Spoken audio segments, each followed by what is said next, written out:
Bismillahirrahmanirrahim. Assalamualaikum warahmatullahi wabarakatuh. Hai teman-teman, kembali lagi dengan saya Salamah, peserta PPKD Angkatan 1 tahun 2024. Nah, kali ini saya akan memperkenalkan tentang alat-alat menjahit dengan tangan. Kan kemarin sudah memperkenalkan alat untuk press. Nah, kali ini tentang alat-alat untuk menjahit dengan tangan. Gitu. Alat-alatnya ada apa aja? Yang pertama ada jarum tangan.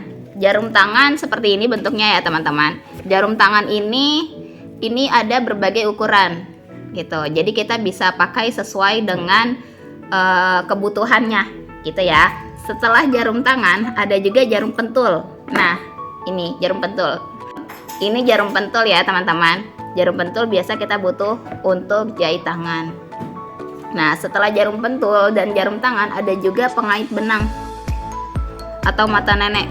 Nah, kalau misalkan kita mau masukin benang nih ke jarum, nih contohnya, misal kita mau masukin benang ke jarum, kan ininya lubangnya tidak terlalu kelihatan ya, susah ya kita lihat lubang benangnya. Nah, jadi kita bisa menggunakan mata nenek. Mata nenek itu ada beberapa jenisnya. Nah, yang saya siapkan ini ada dua, yang bentuknya seperti ini. Bisa dilihat ini, dan satu lagi seperti ini. Nah, gini ya. Nah, ini namanya mata nenek untuk pengait benang ke dalam lubang jarum jahit. Setelah itu ada lagi namanya bidal atau topi jari. Topi jari kayak gini nih. Fungsinya untuk apa? Fungsinya itu untuk saat kita menjahit jadi nggak ketusuk si jarum itu ya. Oke, setelah bidal jari ada pendedel. Pendedel bentuknya seperti ini. Jadi ketika ada kesalahan kita bisa cabut benangnya pakai alat ini, namanya pendedel. Oke, setelah pendedel atau pembuka jahitan ada juga gunting benang. Gunting benang atau yang disebut juga gunting checklist, seperti ini bentuknya ya teman-teman. Jadi kita pakainya checklist gitu. Misalkan mana ada benangnya.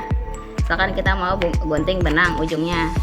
Lebih enak dia kalau pakai gunting ini, lebih gampang. Oke, setelah gunting benang ada juga gunting kain. Ini gunting kain ya.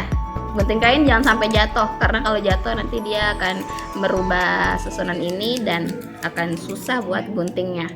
Nah, oke, setelah gunting kain ada juga kapur jahit. Nah, kapur jahit seperti ini ya.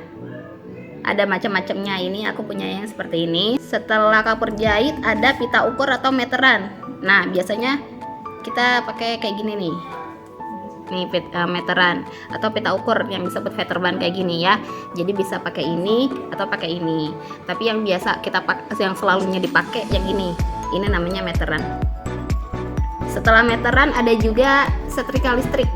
Nah, setrika listrik seperti ini ya. Jadi yang terakhir adalah setrika listrik. Itu untuk alat-alat menjahit dengan tangan.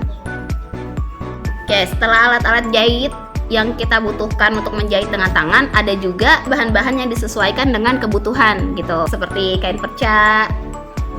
Terus ada juga macam-macam kancing sesuai kebutuhan ya.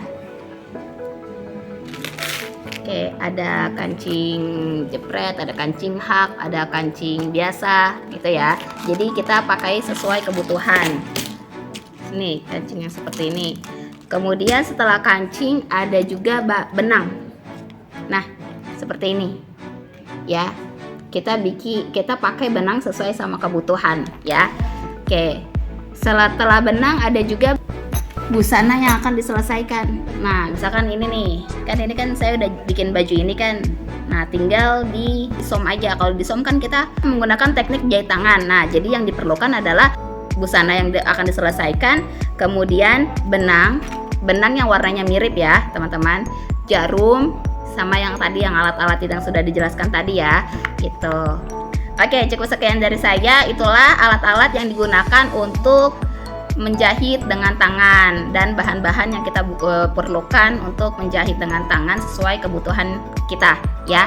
Oke, sampai di sini Cukup sekian dari saya, semoga penjelasannya dapat dimengerti. Terima kasih banyak, sampai jumpa di materi-materi selanjutnya. Assalamualaikum warahmatullahi wabarakatuh. Cecien.